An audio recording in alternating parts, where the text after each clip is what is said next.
Whatever may be said in praise of poverty, the fact remains that it is not possible to live a really complete or successful life unless one is rich. No man can rise to his greatest possible height in talent or soul development unless he has plenty of money. For to unfold the soul and to develop talent, he must have many things to use, and he cannot have these things unless he has money to buy them with. A man develops in mind, soul, and body by making use of things, and society is so organized that man must have money in order to become the possessor of things. Therefore, the basis of all advancement for man must be the science of getting rich. The object of all life is development, and everything that lives has an inalienable right to all the development it is capable of attaining. Man's right to life means his right to have the free and unrestricted use of all the things which may be necessary to his fullest mental, spiritual, and physical unfoldment, or, in other words, his right to be rich. In this book, I shall not speak of riches in a figurative way. To be really rich does not mean to be satisfied or contented with a little. No man ought to be satisfied with a little if he is capable of using and enjoying more. The purpose of nature is the advancement and unfoldment of life, and every man should have all that can contribute to the power, elegance, beauty, and richness of life. To be content with less is sinful. The man who owns all he wants for the living of all the life he is capable of living is rich, and no man who has not plenty of money can have all he wants.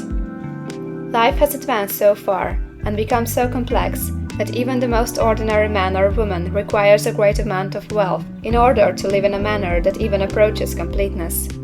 Every person naturally wants to become all that they are capable of becoming. This desire to realize innate possibilities is inherent in human nature. We cannot help wanting to be all that we can be.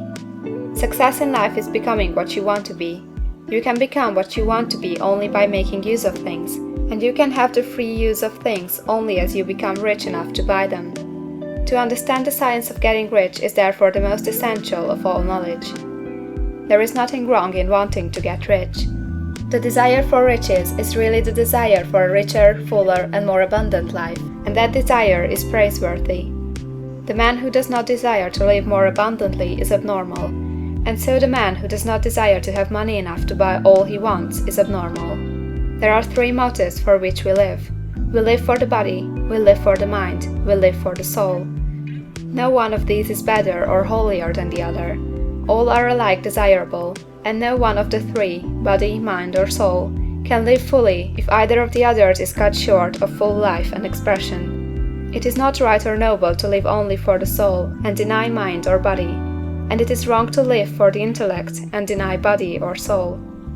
We are all acquainted with the loathsome consequences of living for the body and denying both mind and soul, and we can see that real life means the complete expression of all that man can give forth through body, mind, and soul. Whatever he can say, no man can be really happy or satisfied unless his body is living fully in every function, and unless the same is true for his mind and his soul.